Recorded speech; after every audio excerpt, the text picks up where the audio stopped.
పాపము ఏ విధంగా తయారవుతుంది?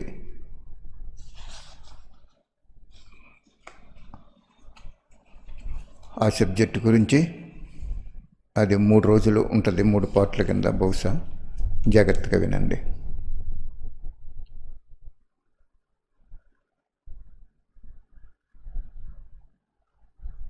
బాబా చెప్తున్నారు, మీ దగ్గరికి వచ్చే ఆత్మకి ఏ శక్తి కావాలంటే ఆ శక్తి దానం ఇవ్వాలి. ఇవ్వలేకపోతే ఆ పాపం మీదే అంటున్నారు బాబా.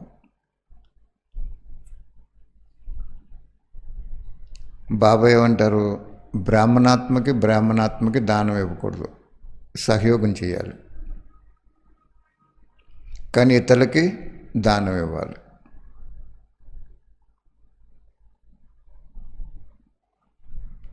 ఎవరైనా శాంతి కావాలి అన్నారనుకోండి, వచ్చి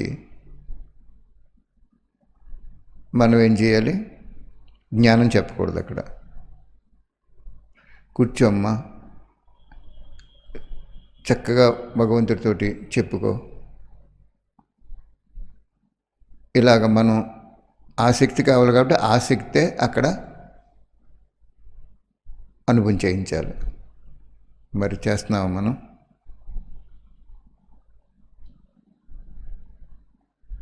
బాబా చెప్తున్నారు, 2వ పాయింట్, ఏదైనా హద్దు యొక్క ప్రాప్తి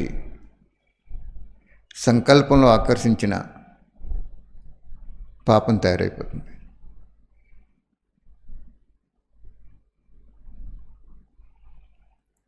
హద్దు యొక్క ప్రాప్తి అంటే ఏంటి?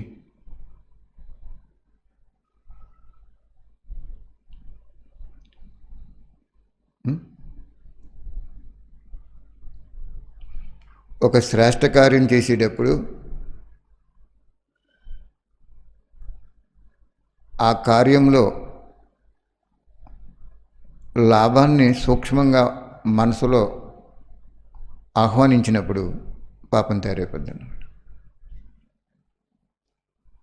ఇప్పుడు మనం ఒక పుస్తకం పంచిపెడతాం, చాలామంది ఏమంటారు? వాళ్ళు చదవరు, లేకపోతే చింపేస్తారు, పాడేస్తారు అంటారు. మనం బుక్ ఎందుకు పంచిపెట్టాలంటే, ఫస్ట్ పాయింట్, నిరాకారి భగవంతుడి మీద నెపం లేకుండా ఉండటానికి పంచిపెట్టాలి. వాళ్ళు లాస్ట్ని బాబా మీద కంప్లైంట్ పెడతారు, నువ్వు బ్రహ్మకుమార్స్కి ఎందుకు చెప్పావు, మాకెందుకు చెప్పలేదు. అందుకే బాబా ఏమన్నాడు? 23వ తారీఖు 3వ నెల 88లో,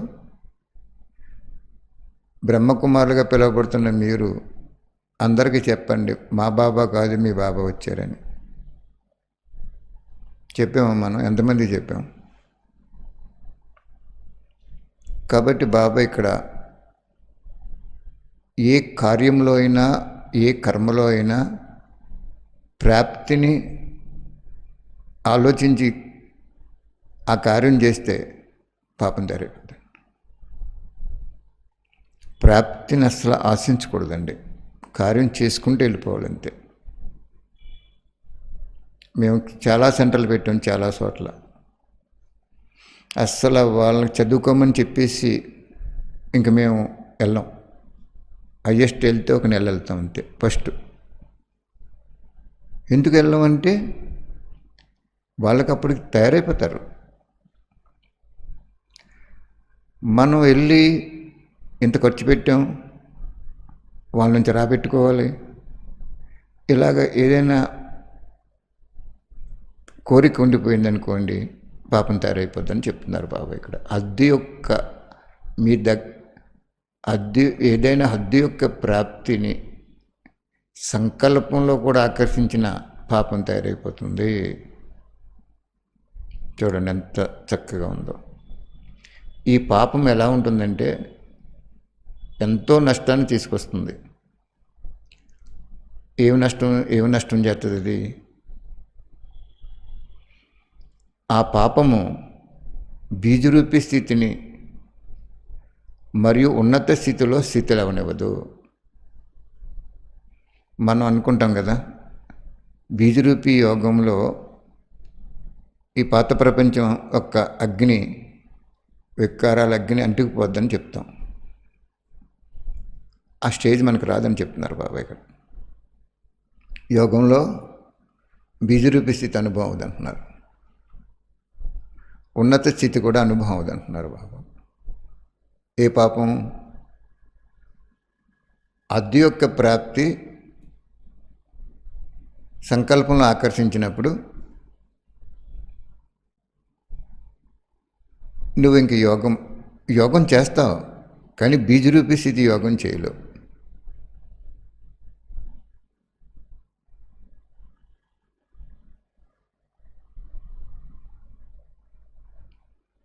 బాబా ఒక వాణిలో చెప్పారు, బీజరూపి స్థితి ఎప్పుడు వస్తుంది అనేది.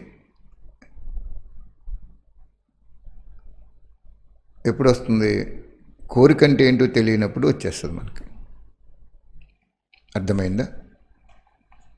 ఒక వాణికి ఇంకో వాణికి కనెక్షన్ పెట్టుకుంటే వెళ్తే మన సంపూర్ణ జ్ఞానవంతులు అయిపోతాం. బీజరూపి స్థితి అంటే ఏంటి? ఒక బీజంలో, ఒక విత్తనంలో మొత్తం వృక్షం అంతా దాగి ఉంది. పనసపండు ఆ గింజను తీసుకోండి, ఎంత ఉంటుంది? అది ఒక అంగుళం పొడుగు, దళసరి ఉంటుంది, అంతే కదా. అందులో ఎంత వృక్షం దాగి ఉంది?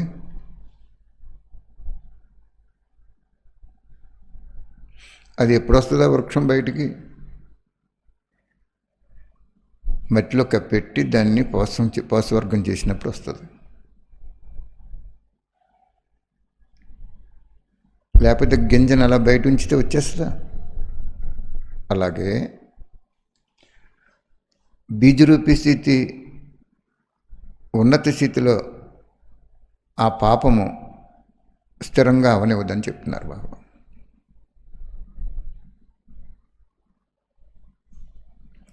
నెక్స్ట్ పాయింట్, 3వ పాయింట్, పంచవికారాలకు వశమై చేసిన కర్మ పాపకర్మ అయిపోతుంది బాబా చెప్తున్నారు. శివపరమాత్ముడు మహావాక్యం. ఇవన్నీ అమృతవాణిలో ఉన్నాయి, అదే మీకు చెప్తుంటా. కానీ వివరంగా అర్థం చేసుకోవాలి. పంచవికారాలకు వశమై చేసిన కర్మ పాపకర్మ అవుతుంది అంటే కామానికి వశమైన, క్రోధానికి వశమైన, లోభానికి, మోహానికి, అహంకారానికి, ఇలాగ 5 వికారాలకి ఏ వికారానికి వశమై కర్మ చేసినా పాపకర్మ అయిపోతుంది అంటున్నారు.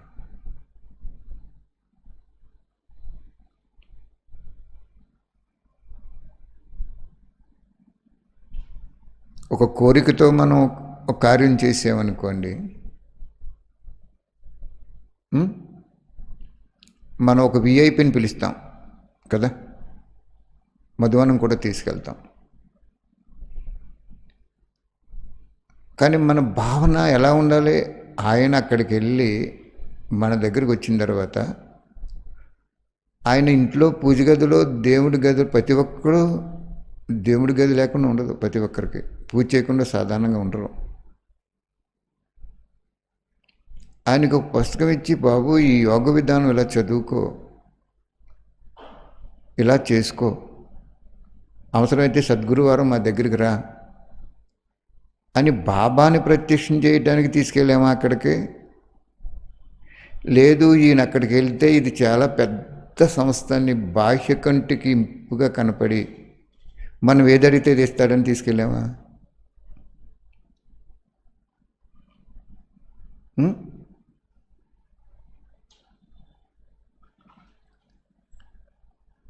అంచేత బాబా చెప్తున్నాడు అన్నమాట, ఏ కోరికతో నువ్వు ఏ కర్మ చేసావో ఆ కర్మ,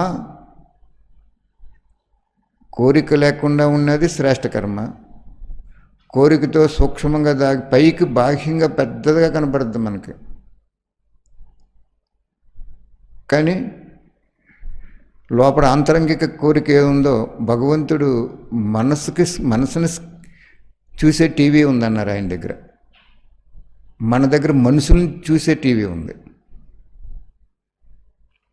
అంచేత ఎగ్జాంపుల్ చెప్పాను మీకు నేను.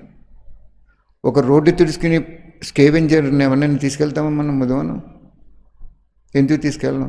అతను ఆత్మే కదా. నిజంగా అతనే బాగా అంటాడు. అంచేత సత్యమైన పిల్లలకి టచింగ్ వచ్చేస్తుంది. ఎవరు ఏ బ్రాహ్మణాత్మ ఏ కర్మ చేస్తుందో ఆ కర్మలో పాపం దాగి ఉందా, పుణ్యం దాగి ఉందా అనేది తెలిసిపోద్ది, ఈజీగా తెలిసిపోద్ది జ్ఞాని ఆత్మకి. బాబాతో లింక్ పెట్టుకునే ఆత్మతోటి, వ్యక్తులతో లింక్ పెట్టుకునే ఆత్మకి తెలియదు. అది ఇక్కడ బాబా చెప్తున్నారు. ఏమని? పంచవికారాలకి వశ్యమై చేసిన కర్మ పాపకర్మలో జమ అయిపోతుంది. మహారథి స్థితిని పొందుతూ ఉన్నప్పుడు పంచతత్వాలు కూడా భిన్న భిన్న రూపాల ద్వారా తమ వైపు ఆకర్షితం చేసుకొని మహారథులకి మహాపాపం తయారు చేయటానికి నిమిత్తమవుతాయి.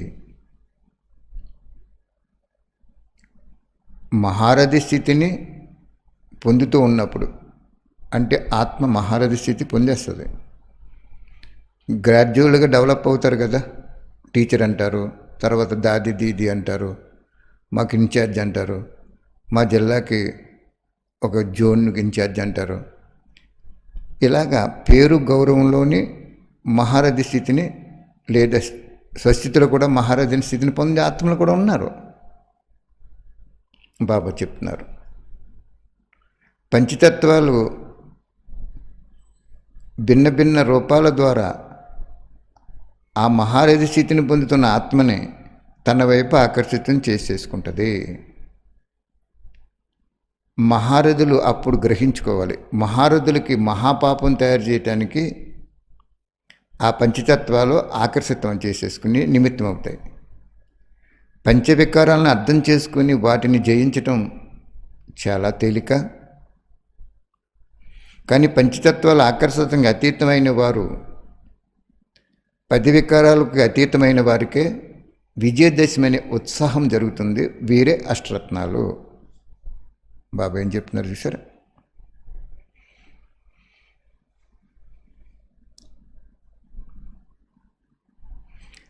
మహారథిగా తయారయ్యే ఆత్మ ముందేం చెప్పారు?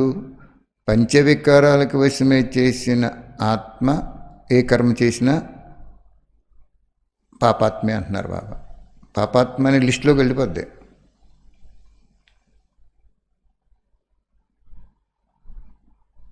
ఒక్కసారి దొంగతనం చేసినప్పుడు పోలీస్ స్టేషన్లో ఫోటో పెట్టి దొంగని లిస్టు పెట్టేస్తారు, అక్కడ ఫోటో కూడా పెట్టేస్తారు. కానీ నిరంతరం దొంగతనం చేస్తున్నట్టు కాదు పాపం. ఒక్క చిన్న పొరపాటులో అంత పెద్ద ప్రఖ్యాతి వచ్చేస్తుంది బ్యాడ్గా. అలాగే ఇక్కడ బాబా ఏమంటున్నారంటే, ఏం చెప్పారు బాబా? పంచవికారాలకు వశమే చేసిన కర్మ పాపకర్మ అయిపోతుంది. లేదు, పంచవికారాలను జయించారు అంటున్నారు బాబా. మళ్ళీ అంత అక్కడ రెండో రకం ఆత్మలో పంచవికారాలను జయించేశారు. ఓకే, కానీ పంచతత్వాలు జయించలేదంటున్నారు బాబా. పంచతత్వాలు ఏంటి, పంచవికారాలు ఏంటి? పంచతత్వాలు అంటే ప్రకృతి నుంచి వచ్చిన వస్తు వైభవాలన్నమాట. ఆ వస్తు వైభవాలకు ఎప్పుడైతే ఆకర్షితం అయిందో ఆత్మ, మహాపాపం తయారైపోద్ది అంటున్నారు బాబా. మామూలు పాపం కాదు, చాలా పెద్ద పాపం తయారవుతుంది అంటున్నారు బాబా. ఆ రెండు దాటిన వాళ్ళే అష్టరత్నాలని చెప్తున్నారు బాబా. ఒకసారి ఒక అక్కయ్య గారు చెప్పారు, అంటే అక్కడ స్టూడెంట్స్ చెప్పారు నాకు, లాయర్లు చాలామందిని మధువనం తీసుకెళ్ళారు. వాళ్ళు చాలా థ్రిల్ అవి క్లాస్ కొత్త మొదలెట్టారు, ఒక 3-4. కొంత సమయం అయిన తర్వాత వాళ్ళని డిమాండ్ చేశారు, ఇది కావాలి, అది కావాలి, అది కావాలని. వాళ్ళు మానేశారు.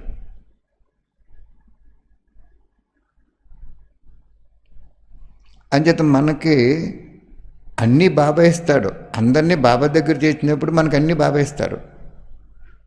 ఒక వ్యక్తి నుంచి మనం ఎప్పుడూ ఏది తీసుకోకూడదు, ఆశించకూడదు. అంటే వాళ్ళని తీసుకెళ్ళేటప్పుడే సంకల్పం ఎలా ఉందంటే, వీళ్ళని తీసుకెళ్తే మనం తర్వాత వీళ్ళని ఇది అడిగితే ఇది ఇస్తారని సూక్ష్మ కోరిక ఉండిపోయింది. కాబట్టి బీజరూపీ స్థితి అంటే ఏం చెప్పాడు? ఇచ్చా మాత్రం అవిద్య, కోరికంటే ఏంటో తెలియనటువంటి వాళ్ళు.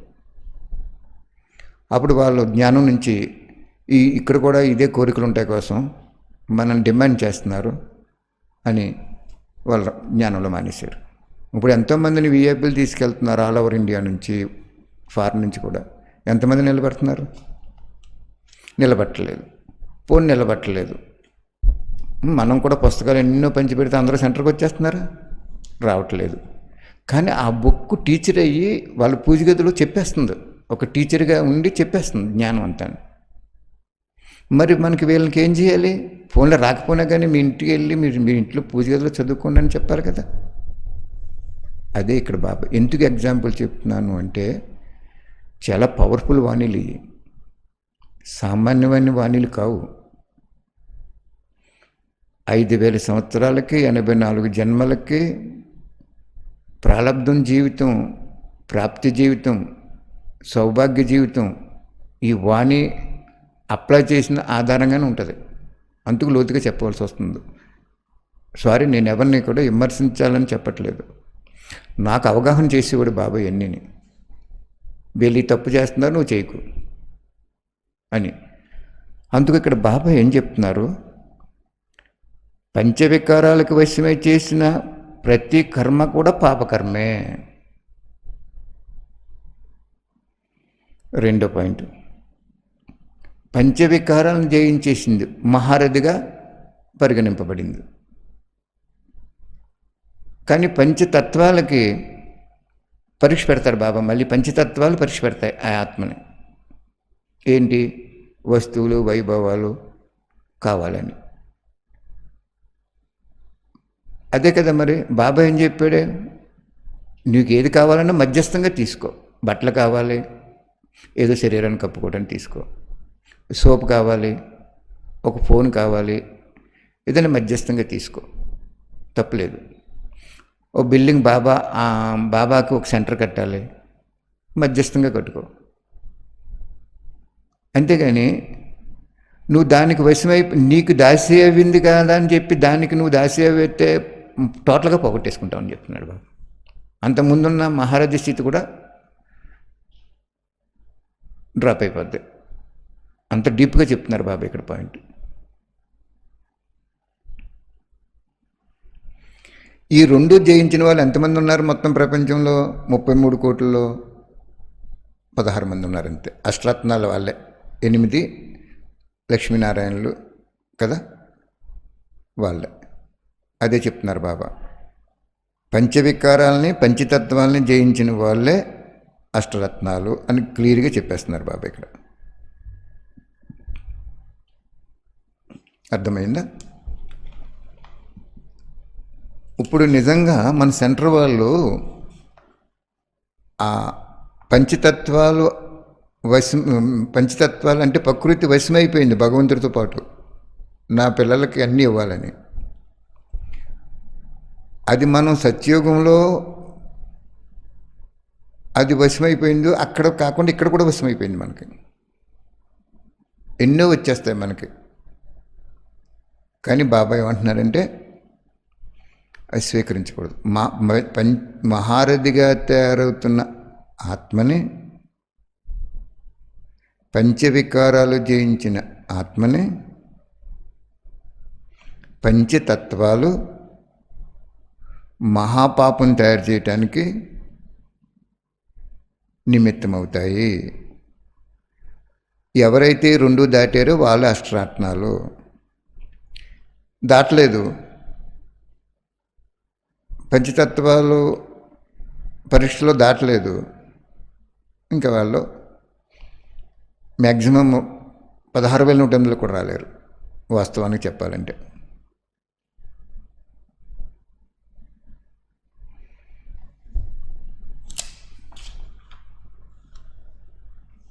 అర్థమైందా? అందుకే ఇప్పుడు అందరూ ఆగిపోయారు. బ్రహ్మబాబా అన్నీ జయించుకొచ్చేసారు. ఇక్కడ 180 సెంటర్స్ అక్కడ ఫెయిల్ అయిపోయినాయి. పంచతత్వాల ఆకర్షణకి వెళ్ళిపోయి వాళ్ళు కట్టారని బిల్డింగ్, వీళ్ళు కట్టారు నాల్లో. అండ్ బిల్డింగ్లే కాకుండా ఎన్నో రకాలు ఆకర్షణగా వశమైపోయారు. లేకపోతే అష్టరత్నాలు బాబా ఒక వాణిలో చెప్పారు. 8 మంది అష్టరత్నాలు కాదు, ఇంకా తయారు చేయగలను నేను, కానీ రావరు వాళ్ళన్న చెప్పారు బాబు. దానికి ఏం చెప్పారు? నువ్వు కాసు బంగారం పట్టుకెళ్ళి 10 పేటలు గొలిస్తే ఏమంటే చేస్తాడా? జరగదు కదా అది.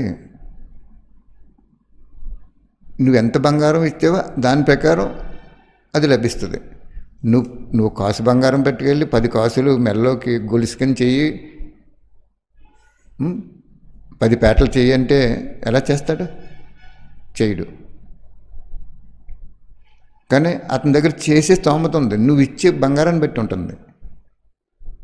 అదేవిధంగా బాబా ఏం చెప్పాడు? పంచవికారాలని, పంచతత్వాలని జయించండి బిడ్డలో. మీరు 8 మంది ఏంటి, 16 మంది ఏంటి, ఇంకా ఎక్కువ కూడా నేను ఇవ్వగలను అన్నాడు. మరి వచ్చారా? రాలేదు, రారు కూడా. ఇంకా కల్పకల్పం ఇది ఫస్ట్ అనాదిగా జరిగిన సంగమ యుగంలోనే ఫిక్స్ అయిపోద్ది డ్రామా. అది చాలా లోతుగా ఉంటుంది. అర్థమైందా? నెక్స్ట్ పాయింట్, మరజీవ జీవితం యొక్క సమయాన్ని, సర్వశక్తులను బాబా విశ్వసేవార్థం ఇచ్చారు. మరజీవి అంటే జీవించుండగానే మరణించడం. మనం అంటే శరీరం చనిపోవటం కాదు, అక్కడ కోరికలతో చనిపోవటం. మరజీవ జీవితం యొక్క సమయాన్ని మరియు సర్వశక్తుల్ని బాబా మనకి విశ్వసేవార్థం ఇచ్చారు. అంతేగాని మన స్వయం సుఖానికి ఇవ్వలేదు అంటున్నారు బాబా ఇక్కడ. మనసుని శుద్ధ సంకల్పాలు చేసేటందుకు బాబా ఇచ్చారు. తనువుని విశ్వకళ్యాణం యొక్క సేవార్థం ఇచ్చారు. మీరందరూ తనువు, మనసు, ధనాలు ఏవైతే బాబా ఇచ్చారో అవి మీవా అని అడుగుతున్నారు బాబా. ఈ అంతిమ జన్మలో మీకు ఇదివరకు కూడా చెప్పించారు బాబా నా ద్వారా. లోను జన్మ ఇది. భగవంతుడు లోన్ ఇచ్చాడు మనకి. ఎందుకంటే ప్రాలబ్ధ జీవితం ఉండగా భగవంతుడు రారు. మీకు ఇదివరకు చెప్పాను, గుర్తుందో లేదో. ఇప్పుడు చెప్పాలంటే డైవర్ట్ అవుతుంది, కానీ క్లుప్తంగా చెప్తున్నాను. బ్రహ్మబాబాకి అంతిమ జన్మలో తల్లి చనిపోయారు, తండ్రి చనిపోయారు, ఆస్తి లేదు. తన పినతండ్రి షాపులో పనిచేశారు ఆయన. నేను బాబాని అడిగాను, ఎక్కడ ఫస్ట్ కృష్ణుడు, ఎక్కడ లాస్ట్ జన్మ, ఇదేంటి బాబా అంటే బాబా ఏం చెప్పారంటే, కిందటి జన్మలోనే అతను ప్రాలబ్ధ జీవితం సమాప్తి అయిపోయింది. ప్రాలబ్ధ జీవితం ఉండగా నేను వస్తే వాళ్ళు ఈ ప్రాలబ్ధాన్ని అనుభవించకుండా వైరాగ్యవృత్తిలోకి వెళ్ళిపోతారు. అర్థమైందా? ఇప్పుడు చూడండి, ప్రతి టీచరు కూడా బాబా వచ్చేటప్పటికి పెళ్లి చేసుకోలేదు, తల్లిదండ్రులను వదిలేశారు, వైరాగ్యంలోకి వెళ్ళారా లేదా?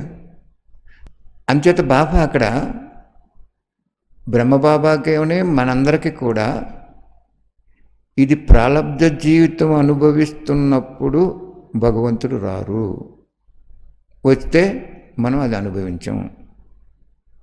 నాకు అర్థం అవ్వలేదు బాబా అడిగితే బాబా ఏం చెప్పారు కృష్ణ, కూతురికి పెళ్లి చేశారు, అత్తవారింటికి పంపారు, ఎంతో సుఖశాంతులతోటి ఆనందోత్సవాలతోటి అత్తమామలు, భర్త, మరిదులు వీళ్ళందరూ కూడా సంతోషంగా ఉన్నారు.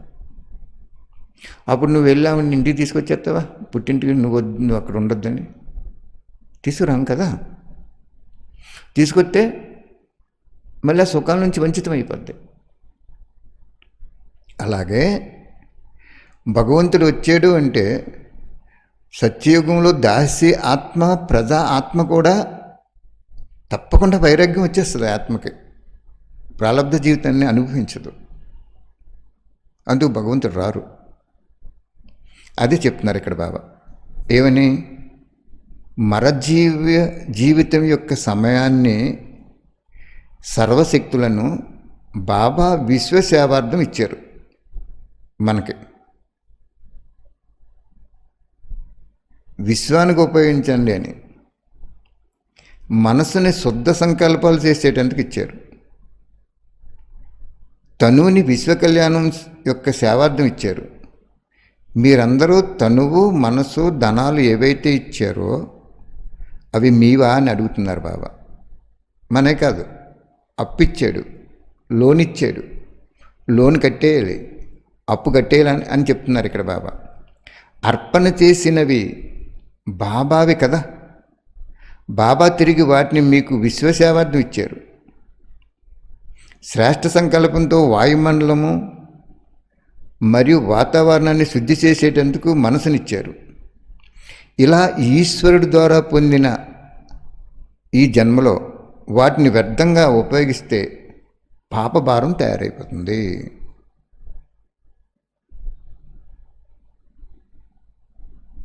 అర్థమైందా? అంటే ఇప్పుడు ప్రతి బ్రాహ్మణాత్మకి తనువు, మనసు, ధనం స్వయం కోసం ఉపయోగించుకోకూడదని క్లియర్గా చెప్పేస్తున్నారు బాబా ఇక్కడ. అది నేనిచ్చానని చెప్తున్నారు ఆయన. ఇచ్చి నువ్వు అర్పణ చేసావు నువ్వు, కానీ అర్పణ చేసిన తర్వాత మళ్ళీ ఇచ్చాడు ఆయన. ఆ ఇచ్చిని మళ్ళీ అర్పణ చేయట్లేదు కాబట్టి పాపం తయారైపోద్ది అంటున్నారు.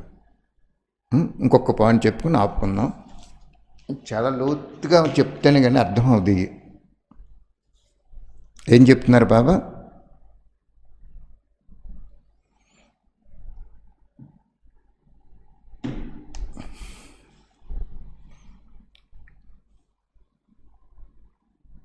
నీకు ఏదైతే ఇచ్చానో అది విశ్వ కళ్యాణానికి ఇచ్చాను తప్ప నువ్వు స్వయానికి ఉపయోగించకూడదు. ఈశ్వరుడు ద్వారా పొందిన వాటిని వ్యర్థంగా ఉపయోగిస్తే పాప భారము పెరిగిపోతుంది అంటున్నారు బాబా. ఎలా అంటే, ఒక విద్యార్థి అయినా, ఒక టీచర్ అయినా, మహారథి అయినా, వాళ్ళు ఏం చేశారు? త్యాగం చేశారు. తనువుని త్యాగం చేశారు. సమయాన్ని తీసుకొచ్చి సెంటర్లో కూర్చున్నారు. తనువుని తీసుకొచ్చి కూర్చోబెట్టుకున్నారు. అంటే సమయం, తను, మనసు, బుద్ధిని కూడా అర్పణ చేశారు బాబాకి. బాబా ఏం చేశారు? ఓ 10 మందిని బ్రాహ్మణ పరివారాన్ని ఇచ్చారు, ధనం ఇచ్చారు, పోషణ ఇచ్చారు, అన్నీ ఇచ్చారు. ఎప్పుడైతే ఇచ్చారో ఆ ఇచ్చిన తర్వాత ఆత్మ ఏం చేసిందంటే మళ్ళీ అది విశ్వ కళ్యాణానికి ఉపయోగించలేదు. మీకు కావాలంటే డీటెయిల్గా మీరు చూసుకోండి, ఎవరి మట్టికి వాళ్ళు. ఇక్కడ ఈ లాస్ట్ పాయింట్ చాలా క్లారిటీ ఇస్తున్నారు బాబా. అసలు మనకి ఈ జన్మే లోను. ఆ లోను మనం తీసుకున్నాం, బ్యాంకులో లోన్ తీసుకున్న తర్వాత కట్టకపోతే ఎంత నష్టమో అంత నష్టం వస్తుందని చెప్తున్నారు ఇక్కడ బాబా. లోన్ ఇచ్చారు బాబా, మనం లోన్ కట్టుకోవడానికి సమయాన్ని త్యాగం చేసాం, స్టూడెంట్ అయినా ఎవరైనా. శరీరాన్ని కూర్చోబెట్టారు, విశ్వ కళ్యాణం కోసమే వచ్చారు. ఆయన ఎంత అమాయకుడో చూడండి మహానుభావుడు. అయ్యో, ఈ బిడ్డలు పెళ్ళిళ్ళు చేసుకోలేదు, కన్యలుగా ఉండిపోయారు. మాతలేమో అమాయక మాతలో వికారాల అగ్నిలో కాలిపోతూ నన్ను తెలుసుకున్నారు అని వెంటనే భోలానాథుడు కాబట్టి పిల్లల త్యాగాన్ని, ఉత్సాహాన్ని, ఆనందాన్ని, ధైర్యాన్ని చూసి టీచర్స్కి ఏం చేశారంటే 10 మంది స్టూడెంట్స్ ఇచ్చారు. ఒకళ్ళు కాయగూరలు తెచ్చేస్తారు, పాలు తెచ్చేస్తారు, దండం ఇచ్చేస్తారు. మా మా అక్కయ్య అని ఆనందంతో నాట్యం చేస్తారు వాళ్ళు మనసుతో. బాబా ఇచ్చారు అది. కొన్నాళ్ళకి ధనం కూడా ఇచ్చేశారు, అబ్నార్మల్గా ఇచ్చేశారు, ఆస్తి ఇచ్చేశారు, ఐశ్వర్యం ఇచ్చేశారు, సిరి సంపదలు ఇచ్చేశారు, వస్తు వైభవాలు ఇచ్చేశారు. అక్కడ వరకు ఇద్దరికి నీట్గా జరిగింది, బాబాకి మనకి మధ్యలో. ఆ ఇచ్చిన తర్వాత ఇది ఈశ్వరుడు ఇచ్చాడు, లోని జన్మ ఇది మనం ఉపయోగించుకోకూడదు, విశ్వ కళ్యాణం కోసం ఇవ్వాలి, విశ్వ కళ్యాణం కోసం ఉపయోగించుకోవాలి. మనసును శుద్ధ సంకల్పాలతోటి బాబా బాబా ఎంతోమంది తెలుసుకోవాలి, ఎంతోమంది సెంటర్కి రావాలి, ఇలాగ ఆలోచించకుండా నేనెంత బాగుండాలి, నేను ఎంతమంది జనాన్ని పోగు చేసుకుని నా కంట్రోల్లో పెట్టుకోవాలి, అలా విశ్వ కళ్యాణం చేయటానికి బదులు స్వకళ్యాణం కనుక ఆలోచించింది అనుకోండి, బాబా ఏమంటున్నారంటే పాపం పెరిగిపోద్ది అంటున్నారు. స్టూడెంట్ కూడా ఏం చేస్తున్నారు, బాబా నువ్వు ఈ కార్యం చేస్తే నేను సమర్పణ చేసుకుంటాను అంటారు. బాబా చేసేస్తారు ఆ కార్యం, కానీ వీళ్ళు కూడా మర్చిపోతారు. అంచేత ఇక్కడ బాబా ఏం చెప్తున్నారు అంటే మరజీవ జన్మ అంటే ఏంటి? మరజీవ జన్మ అంటే మరణిస్తూ జీవించటం. మరజీవ భోగాన్ని పెట్టుకుంటారు కదా. అప్పుడు బాబా పాపభారం ఆత్మకి పెరిగిపోతుంది. ఎప్పుడు పెరిగిపోతుంది అంటే అంతిమ జన్మలో, లోని జన్మలో తనువు, మనసు, ధనం ఈ మీ కావు అని క్లియర్గా చెప్తున్నారు బాబా. అంతిమ జన్మలో ఇచ్చింది మీ కావు అంటున్నారు. నిజంగా మనం అందరం త్యాగం చేసాం అవి. మళ్ళీ భగవంతుడు ఏం చేశాడు, అయ్యో ఈ బిడ్డ అంతిమ జన్మలో ఇచ్చినటువంటి ఎన్ని నాకు లోన్ కట్టేస్తున్నారు, ఆల్మోస్ట్ వాళ్ళు కట్టేశారు అని చేసి ఆయన ఏం చేశాడు, మళ్ళీ మనకి డబల్ లోన్ ఇచ్చాడు, త్రిబుల్ లోన్ ఇచ్చాడు, 100 times ఎక్స్ట్రా చేసి ఇచ్చాడు. అర్థమైందా? అప్పుడు మనకేమైపోయిందంటే ఈశ్వరుడు ఇచ్చేది అనేది మర్చిపోయాం, అహంకారం పెరిగిపోయింది, ఆలోచన రకరకాలుగా మారిపోయింది. మనం కూడా ఒక స్థిరపడిపోవాలని, అన్నీ సంపాదించాలని సన్యసించిన వాళ్ళు మళ్ళీ గృహస్థులు అయిపోయారు కోరికలో. బాబా అంటున్నాడు అప్పుడు పాపభారం పెరిగిపోయింది. ఆ పాపభారం నిన్ను బీజరూపి స్థితిలో కానీ ఉన్నత స్థితిలో కానీ వెళ్ళనివ్వదు, బ్రేక్ చేసేసిందా. అర్థమైందా? చాలా మంచి మంచి పాయింట్లు ఉన్నాయి. ఇప్పుడు వరకు ఈ అనుభవం చేసుకోండి, స్వయంలో పరిశీలించుకోండి, ఎవరి గురించి చూడకండి, ఎవరి గొడవ వాళ్ళదే. మనం పరిశీలించుకోండి. నేనున్నానా ఇలాగా, వాళ్ళు లేరు ఏళ్ళు లేరని కూడా చూడొద్దు. ముందు చెప్తాడు, ఇతరులను చూడొద్దు అంటాడు బాబా. వాళ్ళు లేకపోతే వాళ్ళు నష్టపోతారు, వాళ్ళు బాగుంటే నీకు వస్తుంది ఏమన్నానే, నీకు రాదు. అని చెప్పి ఎవరు బాగు వాళ్ళే. ఒక ఫ్రెండు మనం పక్కనే భోజనం పెట్టుకున్నాం, ఆయన తింటుంటే మనకు ఆకలి తీరుతుందా? తీరదు కదా.